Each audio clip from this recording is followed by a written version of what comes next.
আজকে তো তোমাদের স্কুল তো খুলছে ঈদের ছুটির পর, তারপরে তীব্র তাপদাহ এটার বদ্ধ ছিল, রেড অ্যালার্ট চলছে, প্রচণ্ড তাপ। তো আজকে যে তুমি প্রথম ক্লাস করছো, আমি দেখতে পেয়েছি প্রায় ঘন্টাখানিক বিদ্যুৎ ছিল না ক্লাসের মধ্যে। তো সব মিলে আজকে ক্লাস করতে যাই, তোমার কাছে কেমন লাগছে, কেমন অনুভূতি হয়েছে? ভালো হয়েছে, খারাপ হয়েছে। ভালো হয়েছে মানে গরমটা বেশি লাগছে নাকি? মানে আরো কয়দিন বদ্ধ রাখলে ভালো হইতো, যে 3 দিন। এখন আমরা গোসল করে আসি নাই, খাইও আসি নাই, আমরা বাজি মাছ খেললে একটার দিকে ছুটি দিয়ে দিবে, লেজার দিবে না। তো এখন তো লেজার দিছে, এই জন্য আমরা গোসল করি না, কিছু খাইও না, টাকাও আনি না, এই জন্য চলে যাচ্ছি, এই জন্য। স্যারকে বলে আসছি। আর তুমি?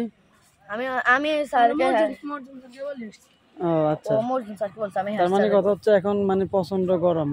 এই যে প্রচন্ড গরম, গরমে দিয়ে এরপরে বিদ্যুতের সমস্যা করতেছে, কারেন্ট আসে আর যায়।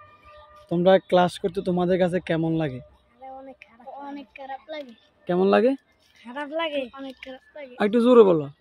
অনেক খারাপ লাগে, অনেক খারাপ লাগে। তোমাদের মাদ্রাসার রুমে কি এসি এসি আছে? এসি নাই। এমনিতে যখন কারেন্ট থাকে না তখন ক্লাসের ভিতরে কেমন মনে হয়? ক্লাসের ভিতরে গরমটা কেমন পড়ে?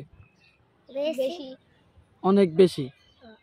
এখন কি এই মাদ্রাসা বন্ধ হইলে কি একটু ভালো হইতো, নাকি সকাল সকাল তোমরা গেলে সকাল সকাল ছুটি দিলে ভালো হইতো? কোনটা? সকাল সকাল ছুটি দিলে ভালো। মানে সকাল সকাল ছুটি দিলে ভালো হইতো। তোমরা এখন কয়টা বাজে যাও? এখন এই যে ভোরবেলা যাই। ভোরবেলা কয়টা বাজে? সকাল কয়টা? সকাল 5টা। সকাল 5টায় যাও, ছুটি দেয় কয়টা? হ্যাঁ, তে আবার খাই দে, আবার 7টা 8টার দিকে। 7টা 8টার দিকে।